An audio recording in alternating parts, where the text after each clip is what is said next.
Get ready for the next battle, ladies, gentlemen, ladies, and everyone else in between. My name is SPF Dark, and we're coming at you live here at the CCA to bring you our very first playoffs match of the season. Now, before I get too ahead of myself, I'm joined by a very good friend of mine. Hello, everybody. I am Fufu. Of course, thank you, Dark, for the lovely introduction here. But as you said, we are having our first round of playoffs here at CCA, which is very exciting here. We're doing a little bit of a different. We're here in the middle of the week playing CCA on a lovely Wednesday afternoon. So I hope you guys are ready. Don't go quite shaking in your boots just yet. We got a good game set ahead of us. Good game set indeed, as now that we're into playoffs, the format has changed from a best of 7 to a best of 9, so we're in for a little bit longer right here on out. For these teams have to play a little bit, win a few more games in order to actually try and take the set to move on to later on to the bracket. But for teams we're watching today, first off we have the Octos and Squids United Gray from the Ohio State University, with the season record of 4-0 heading into this bracket, and they're going up against Disciples of COD hailing from Kutztown with their own record of 3-1.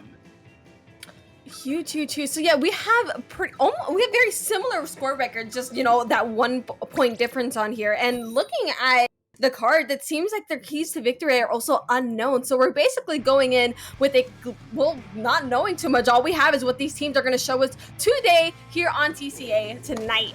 Opening up here, I love Blaster. Nail spray! Oh, these weapon comps are gonna be a bit wonky, as for some of you, most of you should know this already, but there was a new patch last week, so as well as a new patch, a new reshape of Undertow Rainmaker, which we're on right now as our first match of the night. So there's a few new, I think this map right here is gonna be very just wild card as for the rest of this first week of the season, as we just really don't know what weapons are gonna be coming out, and already these teams are just going at it in mid, getting one pick off on each side. They're just trying to see exactly what the other team is doing and see how they want to count the remaining of this neutral. It is a waiting game to see which team is going to get the advantage first, but with the hammer coming out from Simon here, picking 2 off, that is already a number advantage here for Squids United. And for Disciples, which team was that? Disciples COD is going to go in and grab the Rainmaker anyways, trying to get some points on the board, being the first team to actually grab the fish here and taking some picks off in the shower and going for the checkpoint. Not quite finding, so getting picked up here by Rin, putting us up to that Rainmaker before they can get a chance to put that fish on the pedestal. A very good first opening push by the Disciples, but already United Gray are looking to strike back twice as hard, and already with Rainmaker in hand, 2 players down from the Disciples, they're looking like they could potentially even get that first checkpoint already, and that they do, taking that first checkpoint of the match within 1 minute and 15 seconds. Very impressive. Yeah, Octos and Squids going in, getting that first checkpoint, which is already a huge advantage compared to Disciples, who doesn't quite have that checkpoint yet. But what they are going to do is grab this Rainmaker, try to make that space as best as they can with this fish in hand. Of course, those Rainmaker blasts are nothing to scoff at, being able to just clear a lot at once if you have the proper backup. Simon and Falsetto going to a possible duel, not quite finding that just yet, but Disciples of COD are slowly making their way in. But with a pick for the backline, a pick for pick, and 3 down to Disciples of COD, that Rainmaker also might not be making it there that far. I don't know, an unfortunate wipeout stopping the Disciples' push from even at least getting closer to that checkpoint from their last push. United Gray picking up that Rainmaker and already rushing forward to try and keep that momentum in their favor. Trying to opt for the right ramp in order to get even more points, which is very dangerous, but if you can actually get a good enough advantage on it, do it good enough, you can, as already 24 points down from Octos, from Octos and Squid's side. Octos and Squids wasting no time going for that 24. It was a big risk, big reward, and a reward they did pay off here. Up to 24. Again, they are at a heavy advantage, having cleared the checkpoint and gotten up to that number. Disciples of COD has half the game time to get something done. First thing is to get that, of course, that checkpoint into the pedestal, just despite all of the fire that's going here from Octos and Squids from that splashdown. Try to find the pick of the Rainmaker. Get it, there they go as a last final stand to take out that trade. A very scrambly fight that was between the Rainmaker and the Blaster. Both couldn't actually get a good enough hit on the other before it just ended up turning onto a trade. But right now, Disciples of COD are just looking to see exactly how United Gray is going to be playing out the remainder of this map. 2 minute remaining. 1 pick down, using that new cave under the ramp, which is a new addition from the latest patch. And I actually kind of like it. It adds an extra layer, like trying to figure out how these teams want to play around. Seeing already just a very good cover spot for a lot of weapons. Oh, absolutely. I feel like to call it the shower. You can put a little sprinkler and take a little bath in there, but that Rainmaker is going to go down as well. This is still an incredibly hefty lead here from Octos and Squids. Disciples of COD haven't quite been able to get the Rainmaker past the 78 that they've had so far. Octos and Squids is doing a great job of defending the fish and just holding their ground as necessary. And honestly, it's pretty much all they need to do as we're approaching the last minute of the game. They could really just defend this and be completely fine. I mean, so the fact that that checkpoint hasn't been popped yet, that allows them to do this so, calmly. Yeah, no, definitely. That first checkpoint break from United Grey was really good for them because it lets them set the tempo for the remainder of the match, as they've all constantly been keeping the Disciples out from at least contesting that checkpoint. And already these teams are just going back and forth with these trades, 2 down from both sides. And now, as we hit the final 30 seconds, it's Disciples who are going to end up picking up that Rainmaker to try and at least get that first checkpoint finally, and see if they can get that happen on these last final 30 seconds. With everyone occupied in mid, we're going to see Disciples of COD going straight for that checkpoint, just doing what they can, trying to avoid the fire of Octos and Squids, not quite being able to hit that checkpoint, being painted off of that. That checkpoint remains uncapped, but Disciples of COD have to hurry up and get to that fish with only 10 seconds left. They have to pop this Rainmaker and put it in now if they want a chance of winning the game, but with everyone just there, it's going to turn to a bloodshed relatively quickly. Disciples of COD going 1 for 1 on each side, going 2 down. That Rainmaker popping and ending in the favor of Octos and Squids United Grey. First game going to United Grey. I gotta say that first checkpoint from United Grey really just told the whole story, how this map is gonna play out. A lot of times with these Rainmaker games is whoever ends up getting that first checkpoint, usually anyways, you kind of dictate how the tempo for the remainder of the match is going to be. And because they took that first checkpoint so early on, they were able to just stall out Disciples of COD out for so long, just denying them from any push.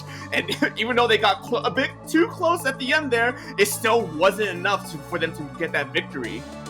Yeah, it was very much a good idea. They saw the opportunity and absolutely took it, which is honestly was almost just what they needed right then there. But as you said, unfortunately, it wasn't enough, just especially against just the large score in the gap score in general. Just Octos and Squids were just able to just, sit casually for a lot of the game and defend.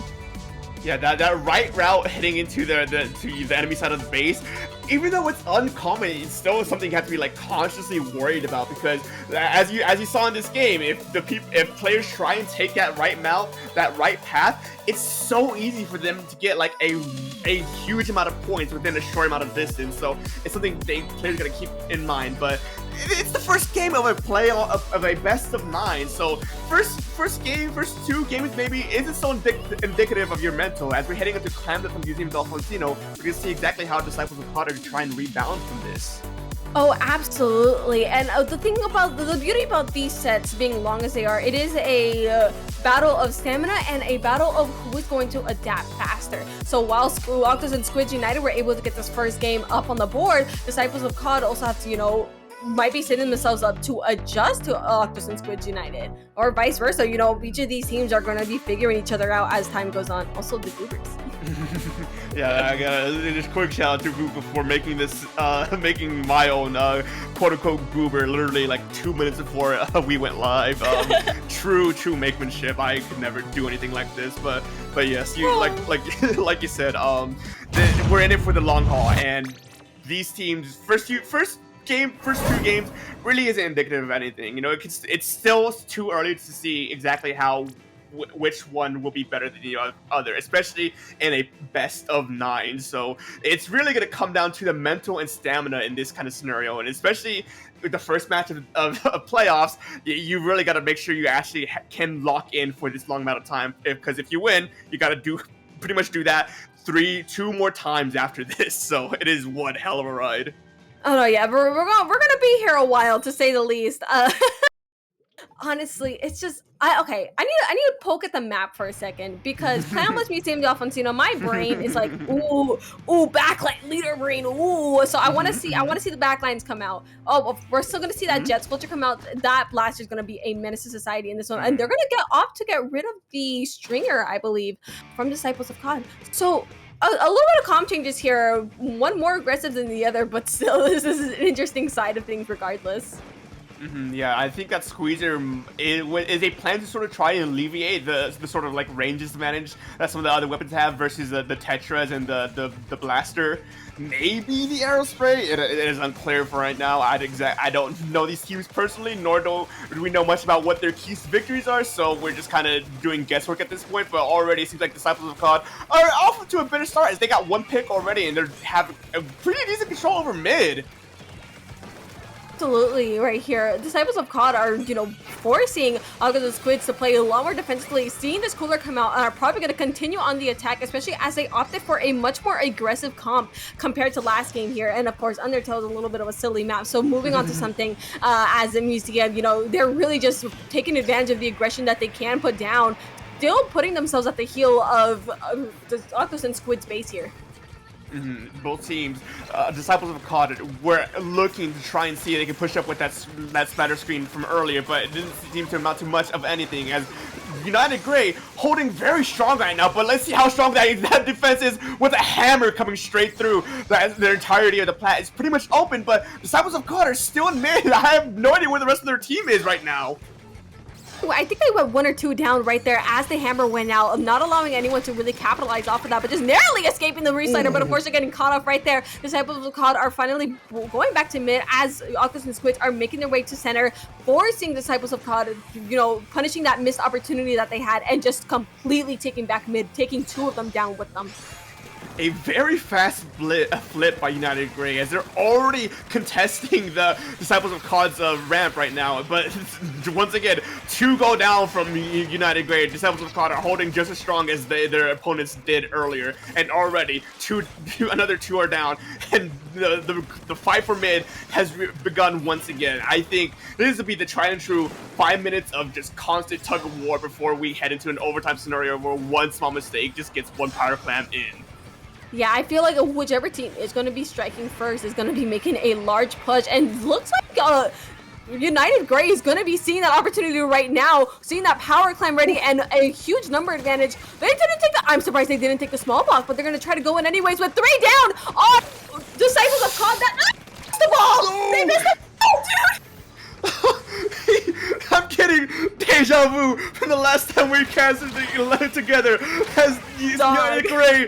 They missed the power clam, and now even though the Disciples of COD were wiped out, they don't have the clam coming to get that any points at all. So what should have been a successful push by United Grey just got shut down by a series of unfortunate events. Seeing that both of these teams are still sitting with full baskets, full points, and I wouldn't be surprised if we jump into overtime before this game is even over. But it's going to be United Grey here just trying to make a move once more, trying to punish the slosher in the corner getting picked up here. United Grey is just going in with all the force that they can. This Blaster's making absolute work, utilizing all the range they can, and finding 2 on top of that. Just the ball.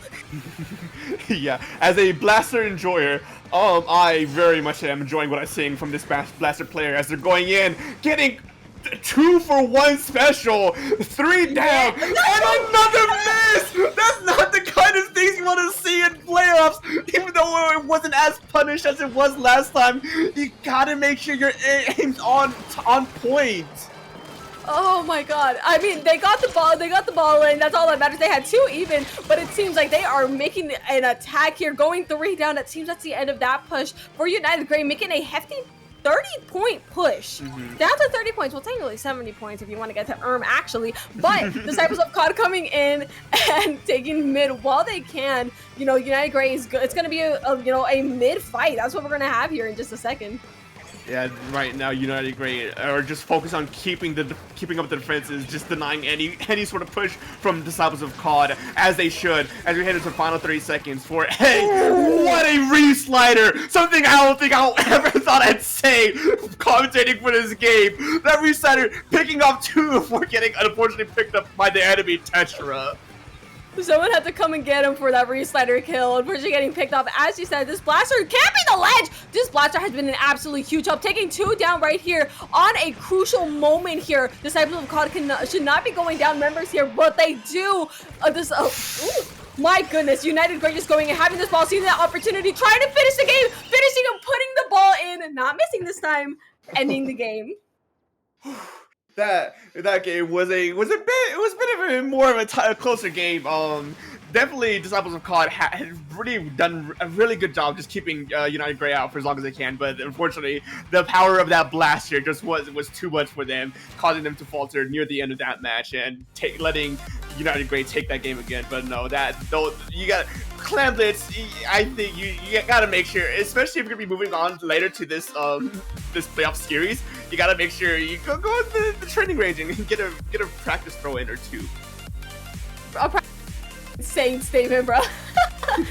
But I mean, it worked out in the end here for United Grey, still being able to be the only scoring team here on between the two, and despite the misses, look at that, you're seeing a lovely 2-win. But they had a really good offense by the end, putting their foot on the ground, having both feet nice and stable, and just ending it right then there.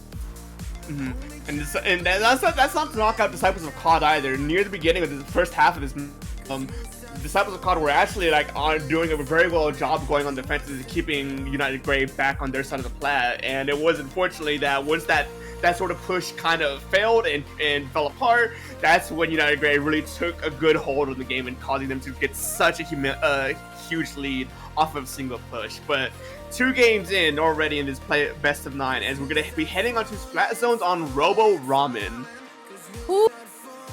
Ramen Splat Zone. Look, Robo Ramen is just a really good map in general. However, Pencil is a really dominating weapon on this map mode, is what I've noticed before. But it looks like with one team opting to not have backlines and another, going for the jet, it really can be anything. But it looks like we're quickly jumping into it. Both teams. Oh wait, no, it's just a transition screen. Holy crap! My brain, bro, my brain. Anyway, Splat Zone's ramen. Yes. Yeah. Yes, no, I agree with you on that part. I really love this map, and I as a blaster player myself, as I mentioned before, I think this map really caters to a lot of what I want to do as a blaster player. And with United Grey having that blaster as well, I'm pretty sure that blasters are gonna stay. I genuinely don't see any reason to take it off, as there's good cover, there's a decent flank, so you can literally go under the map to try and get behind enemy line and poke and be annoying from that end. It's very, very good map. Indeed. No, yeah, that blaster is definitely not going to be going anywhere. Like you said, that is such a dominant weapon in their comp, especially. You have the paint coverage from the aerospray and the range coverage from the jet, and just having both of them up there with the tetras and the blasters, just distraction game and punish. That is literally what they are playing here. But we are seeing that pencil, actually, they heard me from earlier, walk over here coming out with the pencil and just another paint heavy weapon and getting that first zone right off the bat. Ooh, but an unfortunate pick by the Flings. The 2 down already for Disciples of COD. What was a good opening start is already flipped to United Grey's favor, as they managed to take that point almost instantly. The blaster somehow already in the back line, just trying to go for an assassination attempt. Assassination attempt is insane!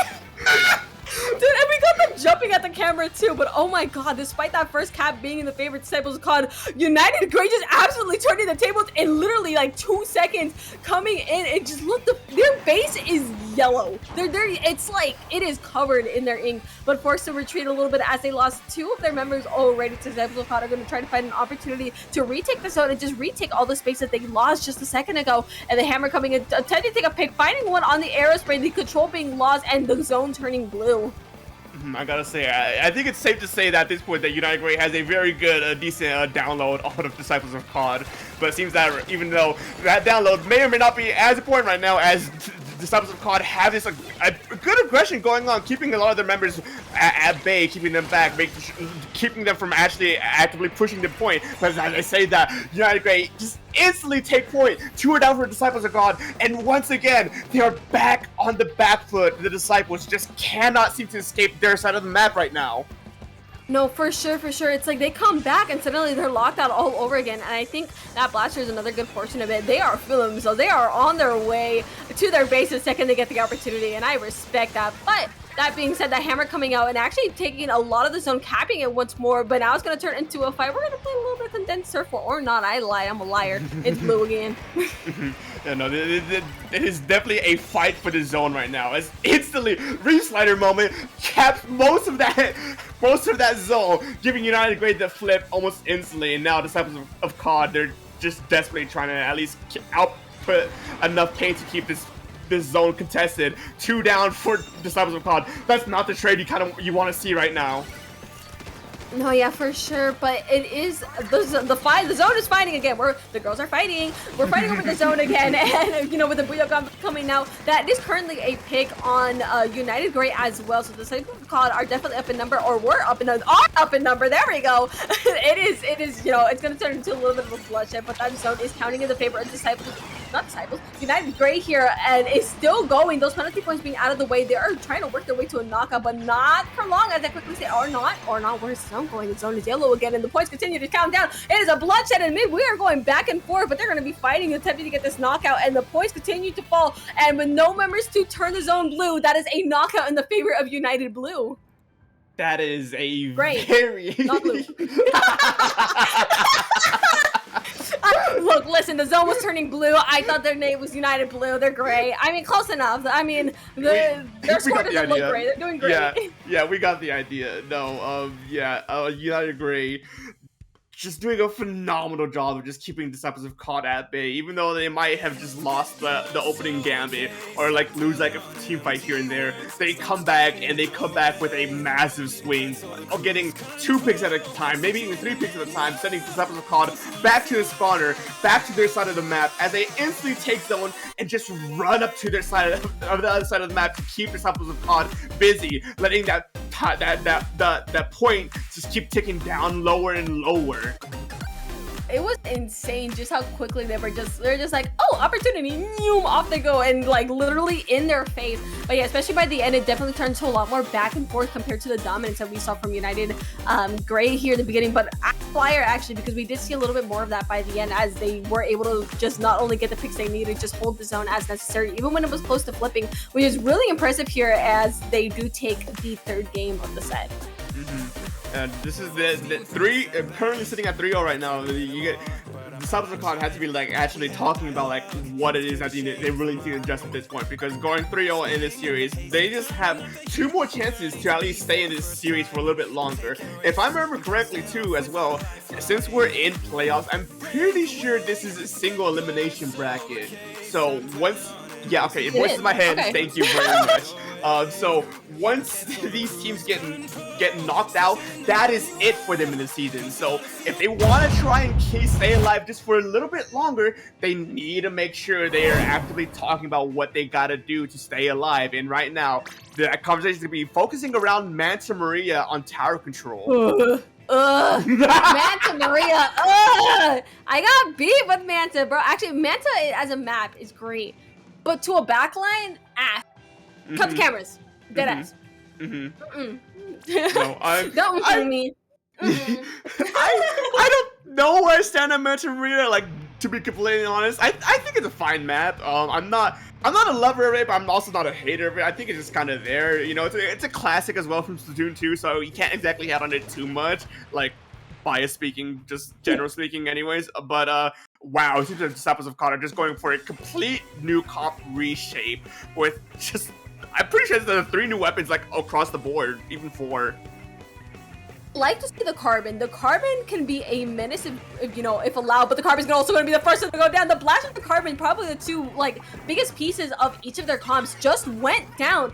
Actually, that's a Blast also from the Disciples of COD, so that's going to be very interesting if they can prove to, you know, make those same plays that the Blaster on United Grey was. It's going to be incredibly beneficial to Disciples of COD, but the tower is relatively stuck in mid with bloodshed going out on each side, even numbers on both teams. It is going to see which teams are going to be able to get this advantage, but it looks like most of the field is yellow, but playing a waiting game, waiting for the teammates to make a calculated push here in the center. Both teams are going to go for round 2 in center. It's a brawl, and Disciples, I'm going to take one out. That's already 2 down on Disciples of COD right now.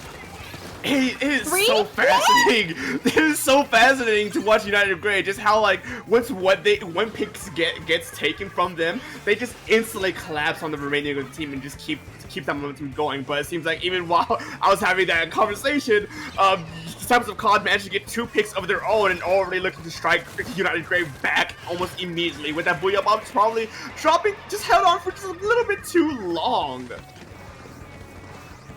A little bit, but we see Disciples of COD's members entering from the right here, getting those strikes as they call in card to try and take this tower once, where the tower hasn't really moved too much throughout the entire game here, but that's already 1 down with the carbon going down right here, and the range from the Squelchy is going to be really nice here to try and, you know, force the members of Disciples of COD out, but Disciples of COD fighting a pick on that blaster, which is, no wait, that's the Aerospray. I went the other way around, I'm like, whoa, which team has the blaster? They both have blasters. Yeah, it is. I can't exactly blame you right now, because it is constantly, it's very hectic, these 2 teams are. They're just constantly going back and forth for the trades, but 3 are down for Disciples of COD, as now it is United's Gray starts to start pushing and maybe get an actual, like, decent sizable lead on this push, as another one goes up for Disciples of COD. United Gray are looking very healthy right now. In this blaster already ready to make their attack once more, but that tower has continue to keep moving. Yeah, it's those blasters on each side. It's going to be very difficult to keep that tower in a very, you know, moving once the other meets it, if that makes sense. That makes a little bit of sense here. So that probably also explains why our pushes aren't being held very long. Those blasters gotta go, they gotta go. But yeah, it's easy to get stuck until it snowballs, especially in a map like Manta.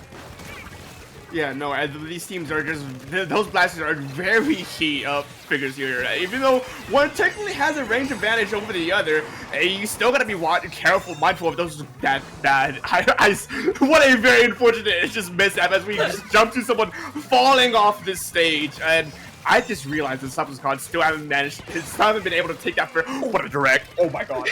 that was like a fine direct, dog. Look at that! Wow. Ozzy! Zoe? Oh, Zoe? I don't know. Blaster. Blaster. This is probably the snowball that United Gray is going to need here. Getting past this second checkpoint is huge already, clearing probably the biggest obstacle here and approaching that snowball. They are looking to a very hefty point advantage here from the 80 to the 20s. Continue to count down into this final checkpoint. Where they're going to be able to hold this is going to be the biggest question, with all the members coming in on the attack as 2 down on Disciples of COD. That blaster going to be one of the few things that try and wait. Cha-cha slide, baby. That was danger territory for Disciples of COD as they desperately try to at least hold that tower just for a moment long enough so they can properly regroup. But no, a very wonderful display of just a proper aggression from United Gray caused Disciples of COD just being unable to just regroup and just pretty much letting them walk straight into the final checkpoint. Oh, absolutely. The tower just making their way to the end here, but bro, I'm telling you, those blasters. It's those blasters, dude. Look at that! Look at that! I love me some blasters. I'm gonna be completely honest. I'm always an advocate to see blaster usage, and these teams have been using them extraordinarily well. Even United Gray, not United Gray, Disciples of COD, I mean. Even though they are currently 0-3 in the bracket, or in the series, I should say, I still think that their blaster is doing a very phenomenal job. Oh, absolutely. Just making use of the range of while they can, especially on a mode like Tower, was incredibly helpful right now. But we are currently on match point in the favor of United Gray, because they've been really dominant during these matches so far, just continuing to, throw hands. Again, props to the blaster. Props to the blaster. Yeah, no, that blaster was definitely has been a good call for almost all these maps, and it has been heading to our next map mode combination. I think it's also going to be, once again, a very good call as we're going to be heading to Rainmaker and a Humpback Pump Track. A very ledge-heavy, corner-heavy, just elevation-heavy map where blasters can just kind of sit around and just be sneaky and just manage to just smack you without you even realizing where they were coming from. Beef with this map, dude. I got so much beef with this map, and the blaster underneath the ledge is not gonna help anyone. They got rid of their blaster. Disciples of COD got rid of that. Was But they have a slosher. They have a slosher. That kind of makes up for it. But that blaster is going to have an absolute field trip. Both teams making their way to mid. Disciples of God getting that first pop of the Rainmaker, but it's not going to be very effective here as they are also be going 2 down. Blaster finding an extra pick. That is 3 down on Disciples of God. That checkpoint looks free right here for the taking for United Grey, and doing so they do, despite the whales coming out, targeting the rock. Where's it? This one? We get to take an extra pick as well. Zoe, you're going crazy. That blaster's doing work, just causing so much pressure, just so much momentum going from this player because they can't shut down this blaster. And when they finally do, the rest of the teams are already running up to try and converge on that. And that push is going. It's going. The red is going up. No and way. just like that, United Grey takes this final game 5-0 in a less than a minute scenario. They looked it! They looked it so hard for the last set. Oh my god, United Grey making their mark, getting the minute knockout right here off the bat. They literally got the kills, went running, got the checkpoint, popped it, and just on the way. Look at this, it even fits into the replay alone. Are you kidding me? Look at this, from the like 20-second checkpoint to the picks and to the reap slider right here. This is not even a minute game. Not like, I think it was more like a 40-second game. What? Yeah, like, no, what? 50-second game. Holy crap, dude. Yeah, that United Grey, that blaster player, just pretty, not to put the entire credit on the blaster player to say that they carried the entire set, but they really carried that game at the very least, just being on so much on their aggression that Disciples of God just couldn't keep up. That was, I don't think I've ever seen a game like that. I'm gonna be completely honest.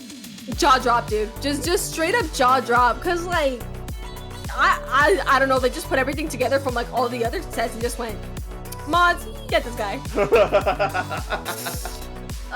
Dude, what are we supposed to say about that? What are we supposed to say? We blinked and the game was over. What we say to that is we gotta congratulate Disciples of COD for, even though they couldn't manage to take a match off for this series, they did manage to make playoffs, which is a very, very respectable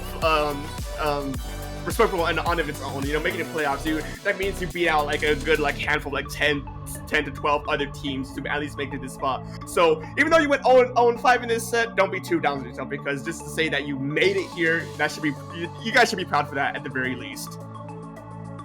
Absolutely. Just a big congrats here for taking that 5-0 sweep here on the first round of playoffs here, Div 6. Right off the bat, you know, you guys are off to a really great start, and honestly, that was a really good set. Yeah, no, and as we're looking here at the bracket with Octos and Squids, United Grey moving on to our semifinals, that they'll be facing off to whoever wins from their upper bracket. Sun God, I can't read them. Let me pull up the bracket real quick on my own so I can read the entirety of the team names so I don't butcher off. Here we have the Sun God squad versus DPU Anarcho Silicum. I'm illiterate, I'm gonna be completely honest. But whoever is the winner of those two will be going off against United Grey in semifinals, which is going to be very interesting. We have a 3-stage bracket pretty much, so you know, it's like once these rounds are off the ground, dog, it's gonna be exciting. It's always, playoff season is always such an exciting time, because you know, you get to see the best of the groups, you know, get to duke it out on the battlefield. It's like yeah, these groups, they've done a lot of work to make it here, and like I said earlier, like even if you don't actively it is unfortunate that even if you do make it playoffs, someone has to lose because that's just the way the format works and whatnot. So even if you can't actually make it far into the bracket, just be proud that you made it this far, because making it this far is is a very good honor in it of itself. But yeah, I don't believe we'll be doing a play on 9 this time around. So that's gonna be pretty much the majority of this set for the night. Before I start doing handoffs, though, I do want to say that as a reminder, the CCA does have a fantasy bracket, and if the voices in my head could reconfirm what I'm about to say real quick, the fantasy bracket, in order to actually get your information in, that ends tonight, right? Yes. Okay, yes. So if you still haven't done your fantasy bracket, so which most of you have already done according to the voices in my head, go ahead and do that before the fantasy bracket gets locked down and you can't participate in that anymore. But yeah, what a lovely step by these two teams. Fufu, where can they find you, buddy? You guys can find me at @splatfufu on twitter.com or streams on FufuPNG. You guys can find me there. You know, art, thumbs up, Lamau. That was great set. Meanwhile, Dark, where can the lovely people find you tonight? The people can find me both at Twitter and Twitch at SBF_Dark, where I repost a bunch of random nonsense. I stream from here and there. There's actually, I think, a very high likelihood that I might stream tonight. I don't know. We'll see how I'm feeling after this. But yeah, just follow me there on both of those platforms. I do stuff on occasion, but yeah. So with that being said, this is our one and only match for the night, so we don't have any follow-ups here, any follow-up matches, so just stay tuned for the rest of the week, as I do know we have a good set of matches, as usual, anyways, a good set of matches for the weekend, and there might be another 1 or 2 matches between today and the weekend, so be on the lookout for that. But other than that, we will be seeing you on the weekend for the more bulk of our playoff season.